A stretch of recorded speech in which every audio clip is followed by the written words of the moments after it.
Olá família, sejam todos bem-vindos a mais um estudo diário das Escrituras. Hoje nós vamos estudar aqui Apocalipse capítulo 2, do versículo 18 ao versículo 29, o final do capítulo 2 aqui. Das 7 igrejas que nós estamos mencionando aqui, as 7 igrejas do Apocalipse, hoje então a gente vai estudar Tiatira, a igreja em Tiatira. Interessante que entre as cidades que nós estamos falando das 7 igrejas, essa cidade de Tiatira era a menor de todas, a menos significante, vamos colocar assim. E essa que era a menos significante foi a que o Senhor falou mais palavras, né? Deu mais atenção. Então das 7 igrejas, essa aqui é a que mais recebe versículo, mais recebe a palavra do Senhor, tá bom? Então tem esse contraste aqui. Vamos lá para o versículo 18, que diz assim: ao anjo da igreja em Tiatira escreve: isso diz o Filho de Deus, que tem os olhos como chama de fogo e os pés semelhante ao latão reluzente. Então, vamos lá, então aqui ele começa a falar, cada igreja ele se identifica de uma maneira.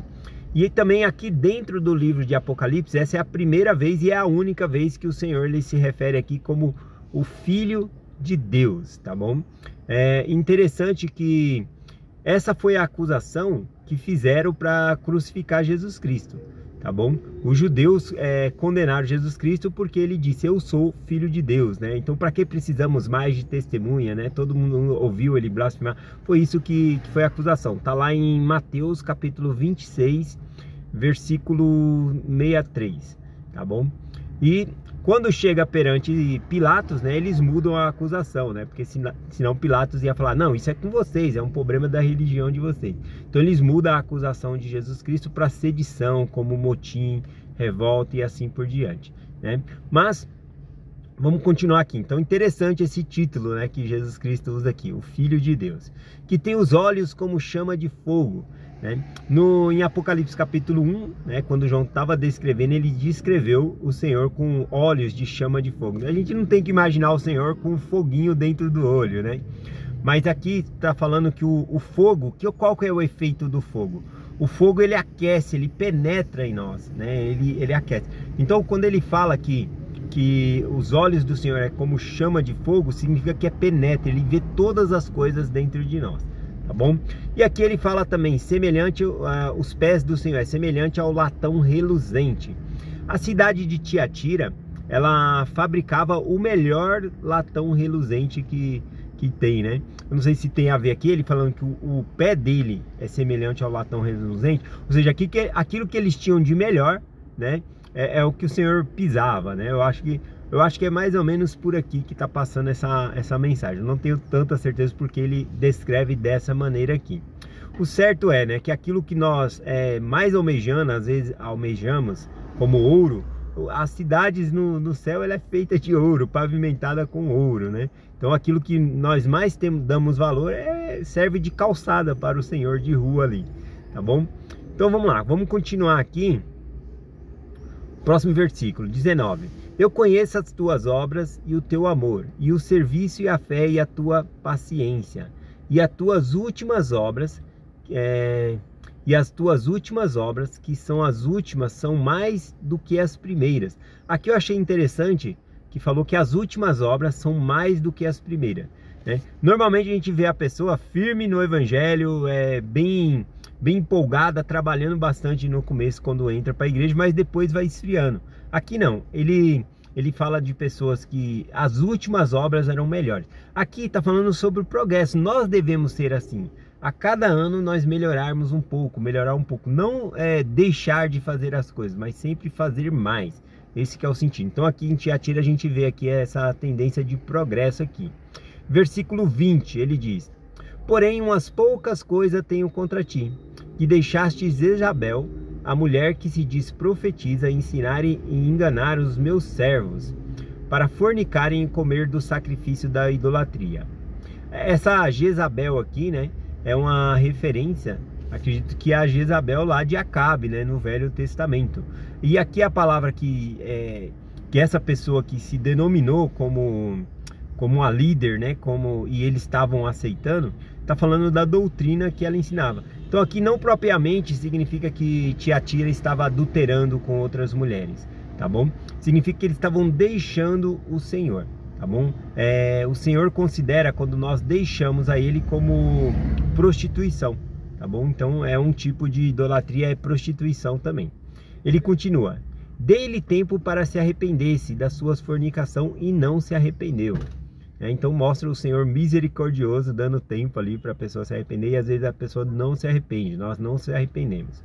E aí ele diz: eis que lançarei na cama, eis que a lanço na cama, e numa grande tribulação os que cometem adultério com ela, e se não se arrependerem de suas obras. Bom, essa expressão aqui que ele fala, e lanço, eis que lanço na cama, se nós pegarmos do grego e traduzir diretamente para o hebraico, dá uma expressão idiomática, né, que significa lançar uma pessoa doente na cama. Ou seja, o Senhor vai fazer com que cuidar da enfermidade dela. Ela está doente, o Senhor vai cuidar para que ela saia. A doença aqui é o pecado, a idolatria, deixar Deus. Então a enfermidade o Senhor vai cuidar dela. Não no grego, né? No hebraico, traduzindo literalmente para o hebraico, vira uma expressão idiomática, tá bom? Na verdade, quem está no pecado, está doente, né? Lembra lá o que Jesus Cristo falou, né? Sobre os que necessitam de médico não são os sãos, né? Mas sim os que estão doentes. Quem são os sãos? Os sãos são as criancinhas, né? No livro de Mórmon fala bem isso. Quem são os sãos são as criancinhas. O resto, todos nós somos doentes, porque ele está se referindo ao pecado. Então nós estamos enfermos, o Senhor precisa cuidar de nós, para tirar de nós essa iniquidade, o pecado. Vamos lá aqui para versículo 23. E ferirei de morte os seus filhos, e todas as igrejas saberão que eu sou aquele que esquadrinha mentes e corações. E darei a cada um de vós segundo as vossas obras. Então esse esquadrinha, né, a sua mente e coração, é a expressão que tem ali dos olhos de fogo, né? Ele penetra, ele enxerga tudo, ele sabe todas as coisas. Esse é o sentido aqui. Aqui quando fala e ferirei de morte os teus filhos, qual é o significado disso? Talvez o filho aqui, né, hoje é o dia mais corrido para mim compartilhar, né, a mensagem. Portanto, eu não consegui entrar tão a fundo no texto para mim trazer a certeza, significa isso, né? Eu aprendi isso. Mas aqui parece que quando fala matarei os teus filhos, claro que não é que o pai errou e quem vai morrer é o filho, não é isso. Até porque no final do versículo ele fala aqui, e darei cada um de vós segundo as vossas obras. Então cada um vai receber segundo suas obras. Não é o filho não vai receber a obra do pai, né? Se o pai pecou, quem vai? Está escrito no Velho Testamento também. Cada um morrerá pelo seu próprio pecado, né? O filho não morrerá pelo pecado do pai. O pai não morrerá pelo pecado do filho, e assim por diante. Então aqui, quando ele fala que ferirei de morte os seus filhos, nós podemos interpretar que o filho pode ser o pecado que ele gerou, né? O Senhor já colocou na cama, vai curar, vai limpar a pessoa, né? Tirar essa enfermidade da pessoa. Ou um outro significado aqui, significando as gerações espirituais, né? No sentido dos filhos mesmo. E aí então ele está dizendo, fica mais fácil eu explicar pelo livro de Êxodo. Deixa eu pegar lá no livro de Êxodo, quer ver? Êxodo capítulo 20, versículos 20, falando sobre o mandamento de não fazer imagem de escultura. O Senhor diz assim, e não te encurvarás a ela, nem a servirás, porque eu, Senhor teu Deus, sou Deus zeloso, que visito a maldade dos pais nos filhos, até a 3ª e 4ª geração daqueles que me odeiam. Então veja que o Senhor fala que visita a maldade dos pais nos filhos, até a 3ª e 4ª geração. Não significa que Deus vai castigar os filhos por causa dos pecados dos pais. Aqui, quando essa escritura significa que o pai, ele vai ser castigado por não ter ensinado o filho, né? E qual que é o castigo então que seria aqui? Ou seja, a responsabilidade. Nós temos isso em Doutrina e Convênio também, né? Dizendo que se os pais não ensinarem a criança, quando a criança chegar à idade de responsabilidade, o pecado dos filhos cai sobre os pais. Mas não é que o pecado do filho vai cair, é o pecado de você não ter cuidado, não ter ensinado a doutrina aos seus filhos. Então isso é um pecado. Voltando para o texto aqui, quando ele fala então sobre ferirei de morte os seus filhos, aqui significa uma morte espiritual. Em qual sentido? Se você abandonar a igreja, largar a igreja, viver no mundo, qual é o exemplo que você está dando aos seus filhos? Tá bom? Então, os seus filhos vão crescer fora do evangelho. E isso não só a geração dos seus filhos, mas gerações e muitas gerações podem se perder no mundo porque você fez a escolha de deixar a igreja, de abandonar. Tá bom? Então, eu acredito que seja mais ou menos essa a interpretação, porque não dá para colocar que o pecado do pai vai para o filho, né? Como o próprio Senhor falou aqui, cada um de vós receberá segundo as vossas obras. Vamos lá aqui para o próximo versículo 24. Diz assim: mas eu vos digo a vós, aos demais que estão em Tiatira, e todos quantos não têm essa doutrina, não conheceram, como dizem, as profundezas de Satanás, e outra carga não vos lhe porei. Aqui então ele fala aos demais, né? Aqui mostra que eles estavam em pecado, Tiatira, né? Mas havia um remanescente fiel, né? Então não era toda a igreja, havia um grupo de pessoas que se mantinham fiel, e o Senhor está falando a esse grupo. Aliás, na história da redenção sempre tem um remanescente fiel, sempre tem algum grupo ali que está guardando os mandamentos, fazendo assim o certo, né? O Senhor sempre guarda um remanescente ali, um grupo pequeno, tá bom? Para que não haja iniquidade total aqui. Vamos continuar aqui. Aqui quando ele fala aqui, aos que dizem, né? Aos que dizem as profundezas de Satanás. Aqui é um grupo de pessoas que achava que, olha, para me conhecer bem, eu tenho que me aprofundar nessas coisas ruins, para saber o que é ali. Não. A gente não precisa, por exemplo, se drogar para saber o que é se livrar das drogas. Vamos colocar dessa maneira. Então você não precisa conhecer as profundezas de Satanás, tá bom? Para você depois largar, ou para conhecer bem o pecado, ou coisa assim. Bom, aqui na verdade esse versículo fala sobre conhecer as profundezas de Satanás. Se estivesse se referindo às trevas exteriores, o reino de Satanás, na verdade ninguém conhece, a não ser aquele que for designado para lá, né? Nenhum profeta chegou a conhecer lá, porque o próprio Senhor revelou que só quem é designado para lá que sabe o que é aquele local, tá bom? Eu gosto, quando eu li essa escritura, eu lembrei também de Leí, no sonho de Leí, que ele vê um rio de água suja, né? Então basta você saber que aquilo é sujeira.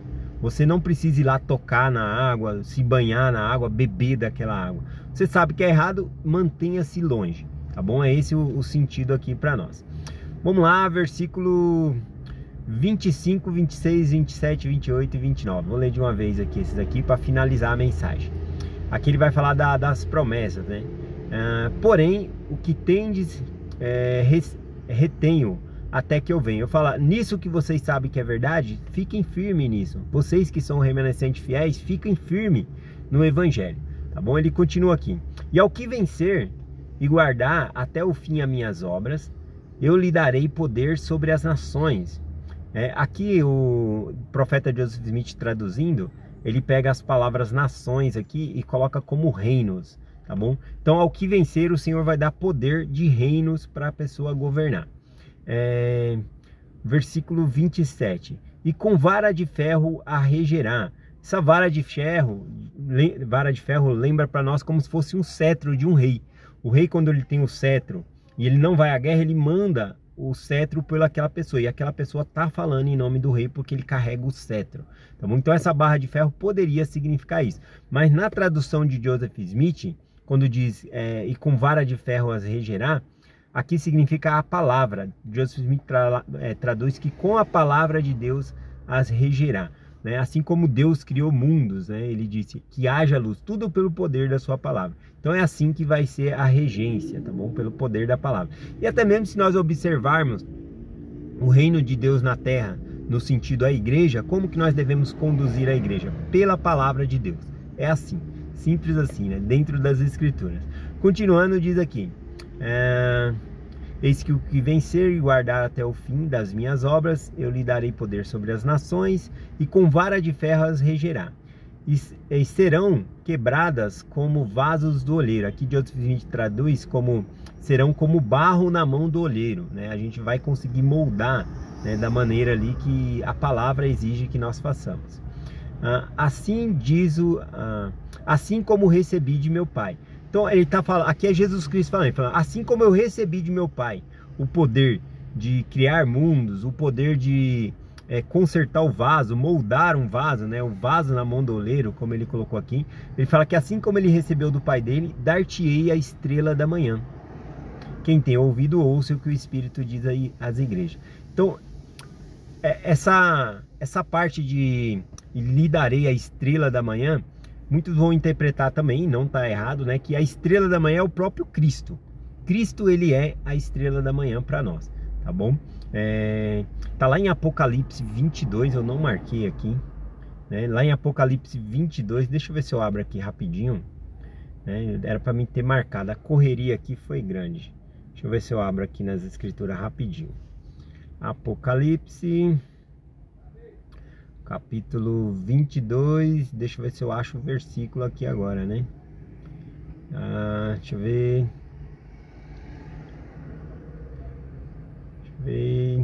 Aqui, versículo 16. Eu, Jesus Cristo, enviei meu anjo para testificar essas coisas às igrejas.